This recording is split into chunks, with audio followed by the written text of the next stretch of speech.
Welcome to The Global Hack. My name is Steve Jurvetson and I'm a venture capitalist in Silicon Valley. I'm excited about the projects that you're going to be taking on today.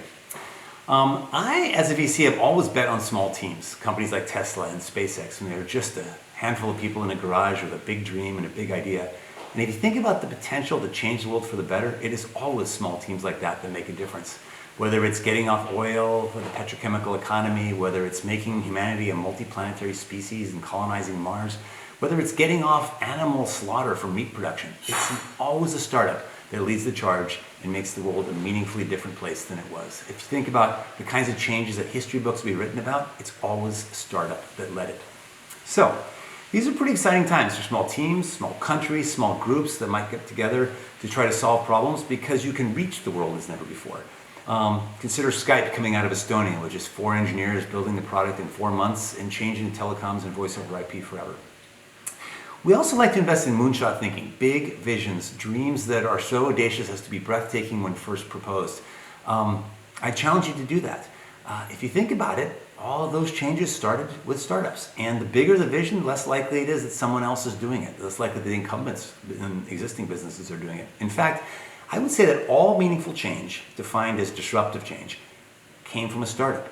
There isn't a single example of a large company disrupting their core business. The best that a large company can do is to move adjacent. Let's say Apple getting into music or Hewlett Packard into printers to disrupt the business that they're not currently in.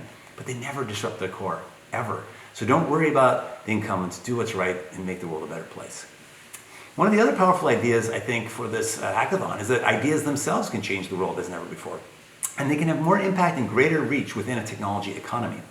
There's less friction with software-centric products because in a way, a software or service layer solution is the manifestation of an idea. It has a lot less friction than the traditional world of large manufacturing lines and what have you to build physical product. And if you're deciding to start a company, well, let me tell you that there's no better time to foster disruption than in a milieu of economic disruption. There's no better time than a financial crisis to start a new company.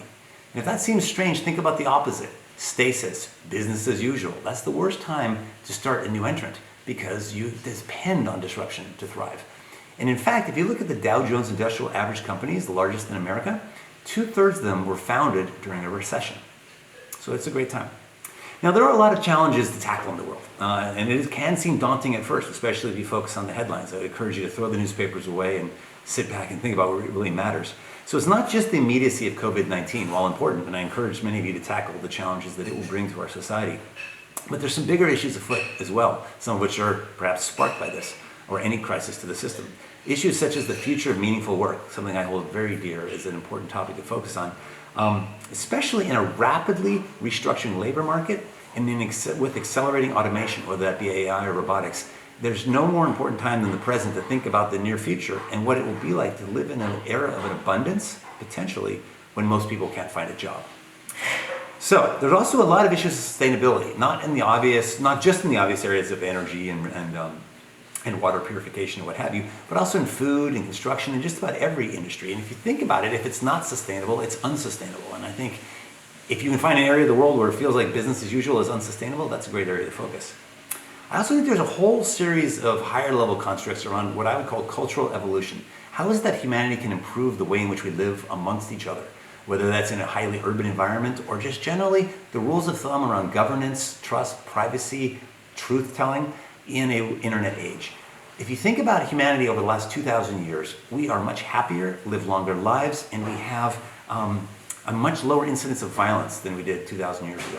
And it's not because we are any different as humans. Individually, we're biologically identical as a human 2,000 years ago. We haven't evolved biologically, but we have evolved culturally. The memes, the ideas, the way in which we choose to comport our lives is radically different today than 2,000 years ago. And I think it could be radically different in the next 50 years as well. So, how do you get to these new powerful ideas? How can you hack the future? Well, here's a really important framework, I think. And that is that every new idea is itself a recombination of prior ideas. It's like standing on the shoulders of giants, if you will. Almost never does a powerful new idea come out of nowhere without precedent or antecedent. And so if you think about the entire pool of possible ideas that could be recombined, that combinatorial recombination of pairings or triads or 4 ideas combined into one new idea that you can take advantage of is itself a combinatorial explosion. That is what I think drives accelerating change, progress, and what we consider to be the growing fountainhead of knowledge and wisdom in our world. So, a global hackathon can cross-pollinate people's experiences and ideas more broadly than would be conceivable throughout most of human history. Think about it. If you were living in the 1600s, your experience set in the world would be local, the ideas you could share would be local, and the possibility of doing these incredible mashups, if you will, of biology and software and AI would be unfathomable. Not to mention, of course, each of those subsectors itself has gone through a blossom and renaissance of learning. Now, who? Well, I think it's you. You can solve these problems. Every crisis is an opportunity, but human progress requires initiative. You can't just assume someone somewhere just magically is going to solve all the problems for us. It takes leadership. Someone has to forge the future, to explore the frontiers of the unknown and make the world a better place. And if not you, then who? I challenge you to take on this mantle in the Global Hackathon. So please join the action at theglobalhack.com.